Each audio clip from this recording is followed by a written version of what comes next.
El valor infinito de la muerte de Cristo.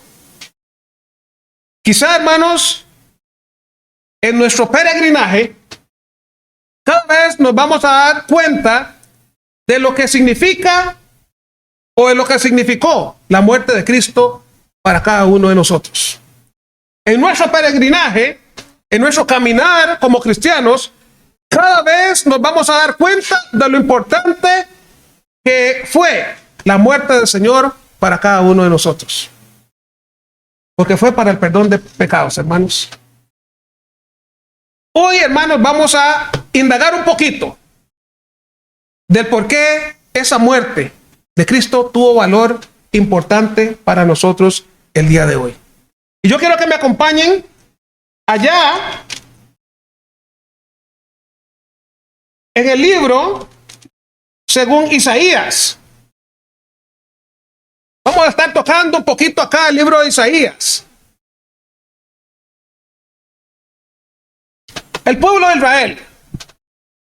Un pueblo, hermanos, que cuando leemos de ese pueblo, podemos ver, hermanos, que una de las características es que fue un pueblo desobediente.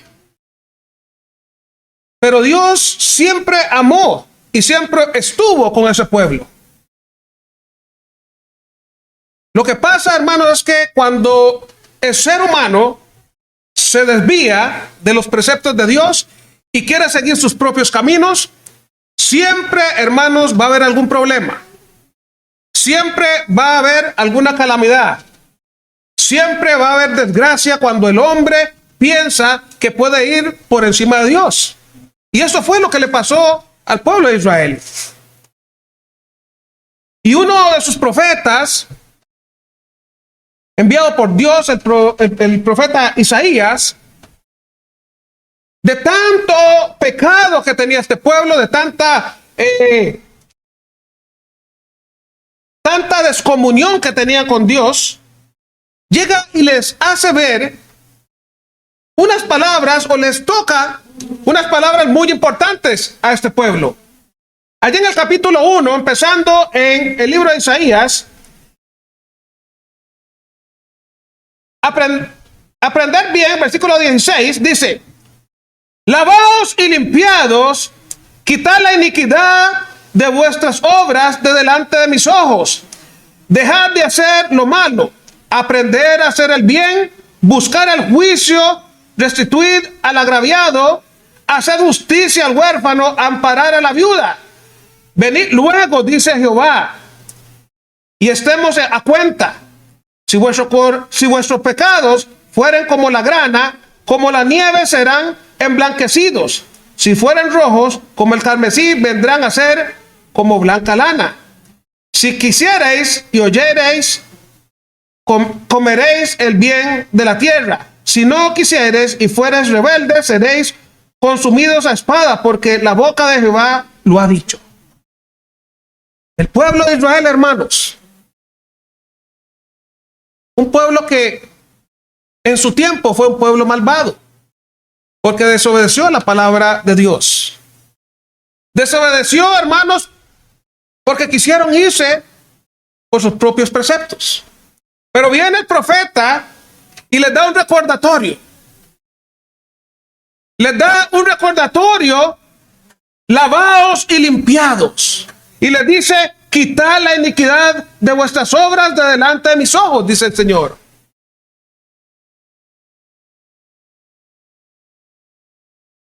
Cuando analizamos la venida de Cristo, esa venida del Hijo de Dios, que vino a traer al mundo paz, esperanza, gozo, amor. Entendemos, hermanos, que siempre es la voluntad de Dios de que las personas le sigan, de que podamos, hermanos, cambiar nuestra forma de pensar, podamos cambiar nuestro corazón y podamos entregárselo a Cristo. Cuando leemos allá en el capítulo 53 de Isaías, se nos abre un panorama más amplio de lo que Cristo vino a padecer por cada uno de nosotros. Y podemos entender más a cabalidad la responsabilidad que todos nosotros tenemos para con Cristo. Él, hermanos, Él vino a dar su vida por cada uno de nosotros. ¿Y qué le damos nosotros a cambio? ¿Qué es lo que pide el Señor de nosotros a cambio? Fidelidad. Eso es lo que pide el Señor de nosotros, que seamos fieles a Él. Lo que no pudo hacer el pueblo de Israel en el pasado, hoy, hermanos, lo demanda el Señor a su iglesia. Mas el herido fue por nuestras rebeliones, molido por nuestros pecados. El castigo de nuestra paz fue sobre él, y por su llaga fuimos nosotros curados. Todos nosotros nos descarriamos como ovejas. Cada cual se apartó por su camino, mas Jehová cargó en él el pecado de todos nosotros. Angustiado él y afligido, no abrió su boca. Como cordero fue llevado al matadero, y como oveja delante de sus trasquiladores, enmudeció y no abrió su boca. Por cárcel y por juicio fue quitado, y su generación, ¿quién la contará? Porque fue cortado de la tierra de los vivientes, y por la rebelión de su pueblo fue herido. Y se dispuso con los impíos su sepultura, mas con los ricos fue en su muerte, aunque nunca hizo maldad, ni hubo engaño en su boca. Con todo eso, Jehová quiso quebrantarlo, sujetándole a padecimiento, cuanto haya puesto su vida en expiación por el pecado. Será linaje, vivirá por largos días, y la voluntad de Jehová será en su mano prosperada. Será el fruto de la aflicción de su alma, y quedará satisfecho. Por su conocimiento justificará mi siervo justo a muchos, y llevará las iniquidades de ellos. Por tanto, yo le daré por parte con los grandes, y con las fuertes repartirá despojos, por cuanto derramó su vida hasta la muerte y fue contado con los pecadores, habiendo él llevado el pecado de muchos y orado por los transgresores. Este es Cristo Jesús, hermanos. Este es el Cristo, hermanos, el cual nosotros predicamos. Este es el Cristo, hermanos, por el cual nosotros vivimos. Este es el Cristo que nosotros anunciamos en las calles. Este es el Cristo, hermanos, que nos dio la posibilidad de ser parte de esta gran familia. Pero resulta, hermanos, que en la humanidad hay algo que hace una gran separación, dice el profeta Isaías. Hay algo, hermanos, que está causando una distancia entre Dios y los hombres. Y eso se llama el pecado. El pecado, hermanos, vino a jugar un papel muy, muy importante en la humanidad.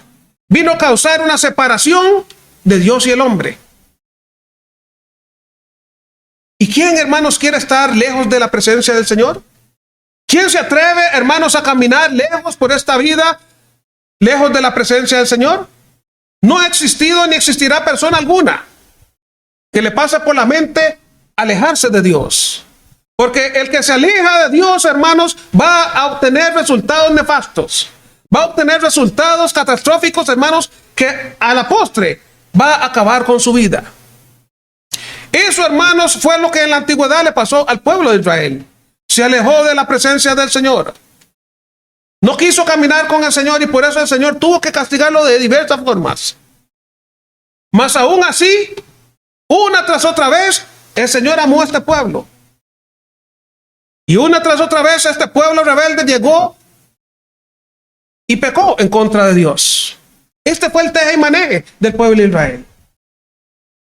Mas en tiempos más cercanos, más modernos, hermanos, vino Cristo a morir en una cruz y darnos, hermanos, el acceso, la posibilidad, la oportunidad de poder acercarnos al Señor.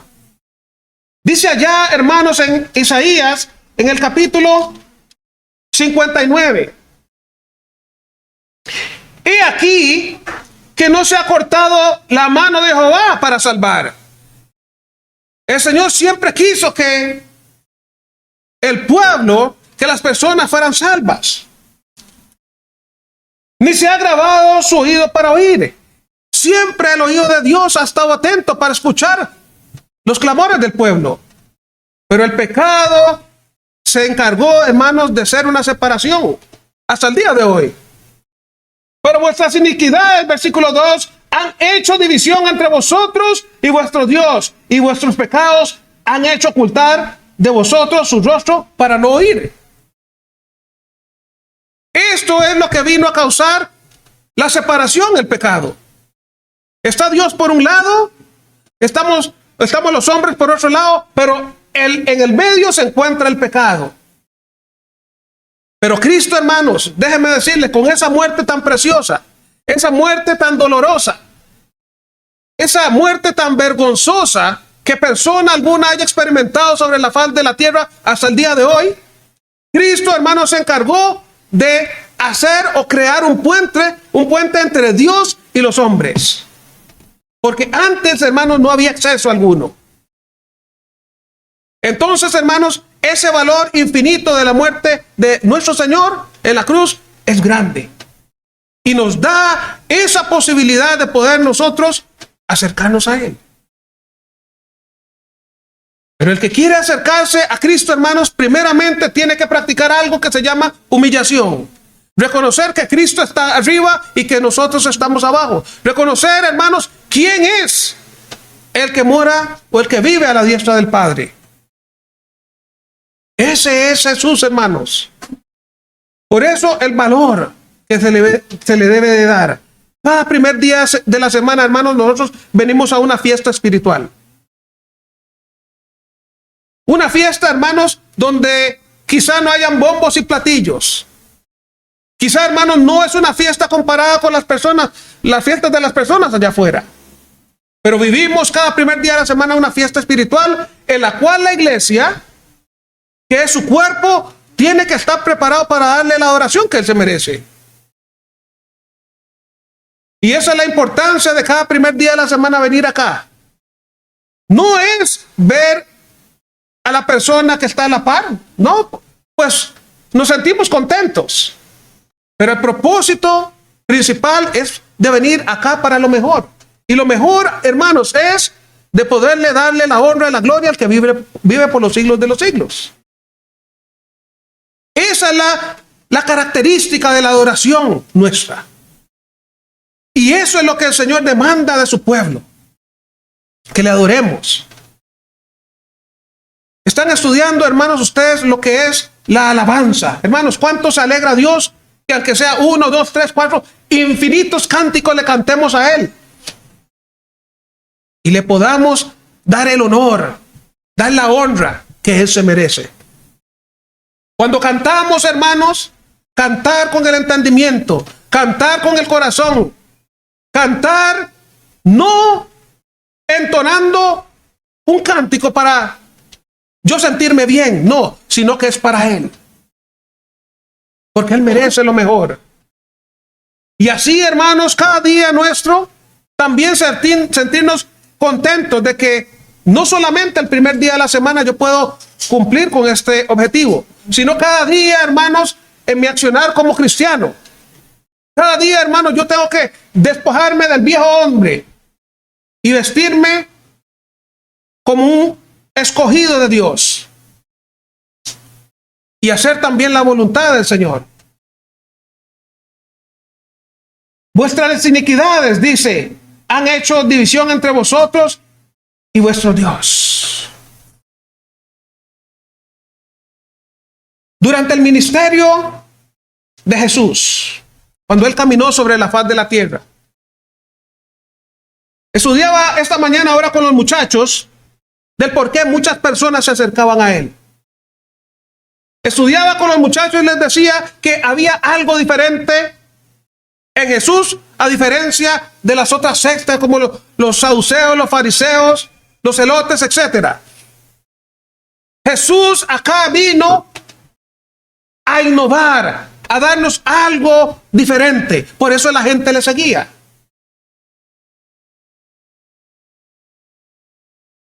¿Y por qué, hermanos, es que ese seguimiento es hasta el día de hoy? ¿Por qué es que nosotros le seguimos? Precisamente, hermanos, porque sabemos que Él es el camino, Él es la verdad y también dice que Él es la vida. Y nadie puede acercarse al Padre si no es a través de Él. Por eso es que cada día debemos de acercarnos a Él, humillarnos delante de Él y hacer su voluntad. Jesús, hermanos, vino a cambiar las reglas del juego. Vino a ofrecerle a la humanidad la esperanza. Vino a abrir el portillo, vino a quitar el pecado. Vino, hermanos, a darnos ese acceso hacia el Padre Celestial. Allá en el libro de Hechos, en el capítulo 2, es ahí, hermanos, donde verdaderamente comienza el Nuevo Testamento para el cristiano, en el libro de Hechos. Cuando Jesús le dice a Pedro, allá en Mateo capítulo 16, y yo también te digo que tú eres Pedro, y sobre esta roca edificaré mi iglesia, y las puertas del Hades no prevalecerán contra ella. Ese mismo Pedro fue el que Jesús le dio las llaves del reino. Y no como lo ponen en las fábulas, en las películas, que está San Pedro ahí con un portón y darle acceso, no. Sino es que por ese discurso allá en el libro de Hechos, ese gran discurso que le dio en el día de Pentecostés a los judíos, Pedro les tocó algo profundo a estas personas, porque muchos de los que estaban ahí en ese día, ¿saben ustedes que fueron los que llevaron a la cruz a Jesús? Cuando Jesús estaba ya delante de Pilato, era una costumbre en estas fiestas de soltar a un reo. Y por un lado estaba Barrabás y por el otro lado estaba Jesús.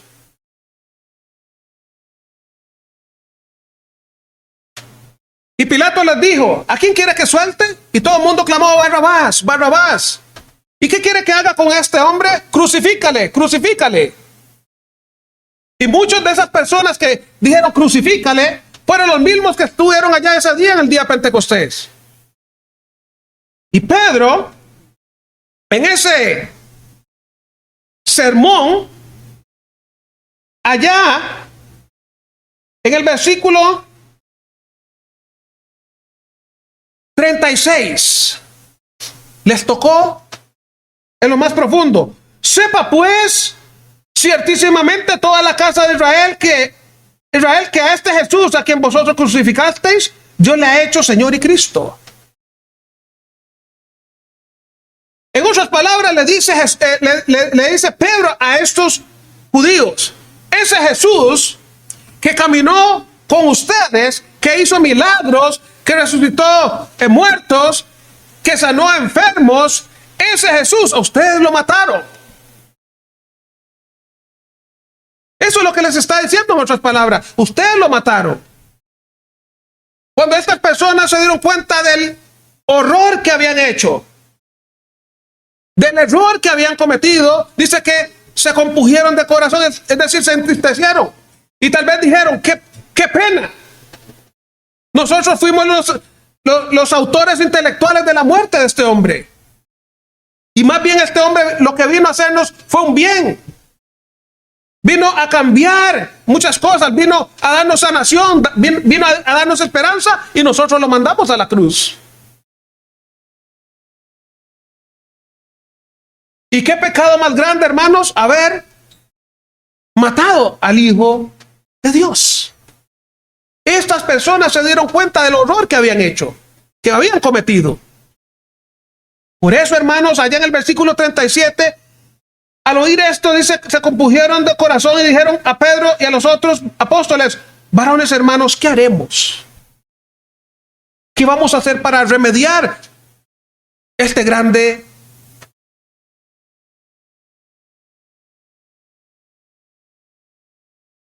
Pero les dijo: arrepentíos y bautícese cada uno de vosotros en el nombre de Jesucristo para el perdón de los pecados, y recibiréis el don del Espíritu Santo.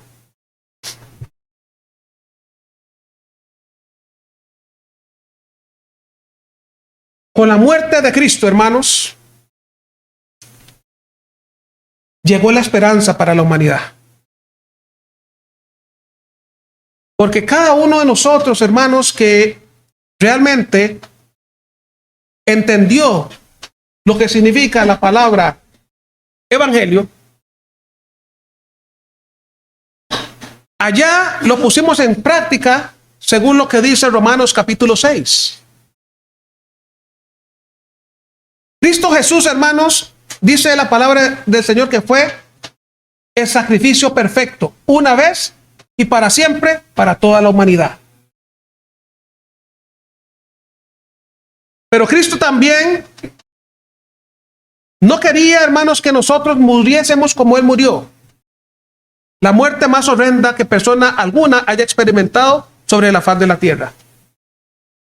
Él no quiso que nosotros sufriéramos. Pero dejó algo muy importante, hermanos, del cual, como dice Pablo, porque no me arrepiento, no me avergüenzo del evangelio, porque es poder de Dios para salvación. Y quizá tal vez algunos de ustedes no entienden o no han comprendido el significado de la palabra evangelio. Hubo un hombre, hermanos, que ya iba de regreso. Un hombre que venía de adorar allá en Israel. Iba en su carruaje. Iba, hermanos, leyendo el mismo trozo que le leí hace un momento en Isaías. Vea la conexión. Iba leyendo sobre el profeta Isaías. Resulta que el Espíritu le dice a Felipe: acércate a ese carruaje.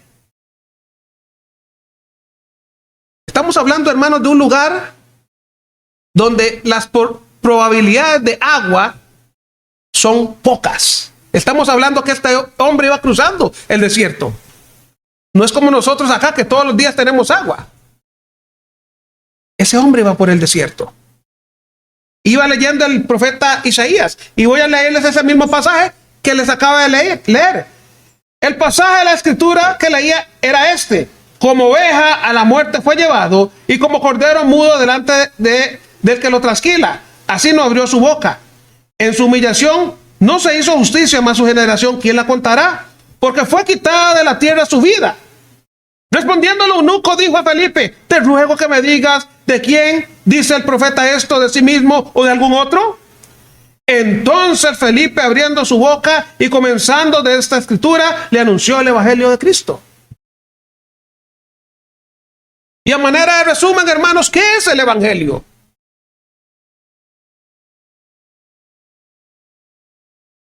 Muerte, sepultura y resurrección de Cristo. Eso es el evangelio. Por eso Pablo dijo: porque no me avergüenzo del evangelio, porque es poder de Dios para salvación a todo aquel que cree. Primeramente al judío, porque ahí comenzó. Ahí comenzó todo. Entonces, hermanos, los que hemos experimentado ir a las aguas del bautismo, con Cristo fui juntamente crucificado.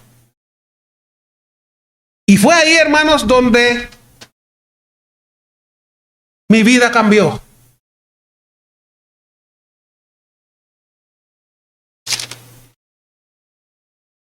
Ese hombre dice: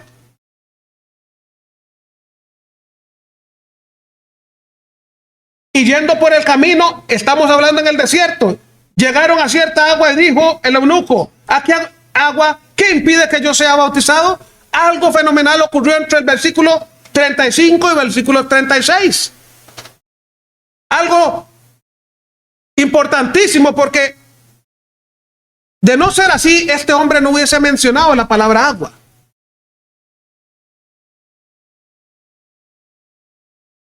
Felipe dijo: si crees de todo corazón, bien puedes. Y respondiendo: creo que Jesucristo es el Hijo de Dios. Y mandó a parar el carro y descendieron ambos al agua, Felipe y el eunuco, y le bautizó. Cuando subieron del agua, el Espíritu del Señor arrebató a Felipe, y el eunuco no le vio más y siguió gozoso su camino.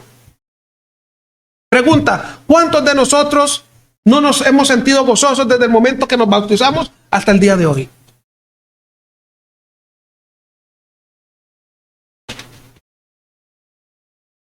El que no ha experimentado ese gozo después de haber recibido el bautismo, entonces le está haciendo a él mentiroso. Porque todas las personas que llegan a estar con ese contacto con Cristo, hermanos, salen de las aguas del bautismo llenos de gozo. Porque ese momento es el que volvemos a nacer. Es lo que le dijo Jesús allá a Nicodemo: el que no naciere del agua y del Espíritu no puede entrar en el reino de los cielos.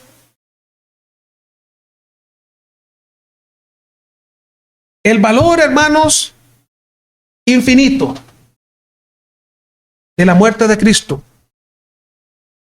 fue para perdonar mis pecados. Fue para ayudarme a mí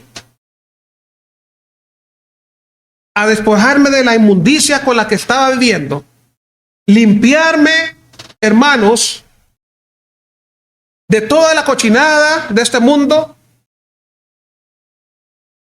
y poder, hermanos, presentarme delante de Dios con ropas blancas. Por eso, hermanos, cada domingo que venimos acá, sintámonos gozosos. No vengamos acá, hermanos, con caras largas. Aún, hermanos, porque quizá tal vez pudimos tener alguna situación que es normal, que es casi todos los días. Hermanos, pero vengamos un primer día a la semana a gozarnos. A vivir, hermanos, ese momento que quizá puede ser el último momento de nuestra vida. Pero démoselo a Él. Porque Él pagó el precio. Fue humillado, fue abatido, fue escarnecido. Y lo hizo cuando nosotros éramos sus enemigos.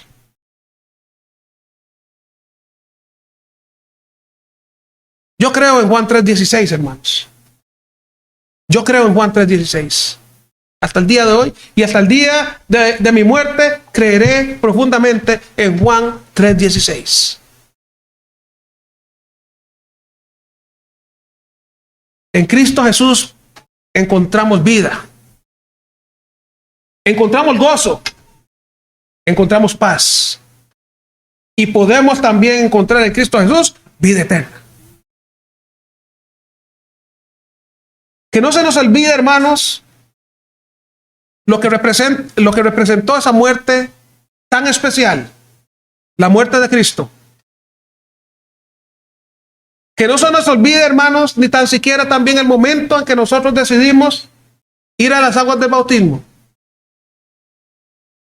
Porque con Cristo fui juntamente crucificado. Y al salir de esas aguas, ya no vivo yo, mas vive Cristo en mí.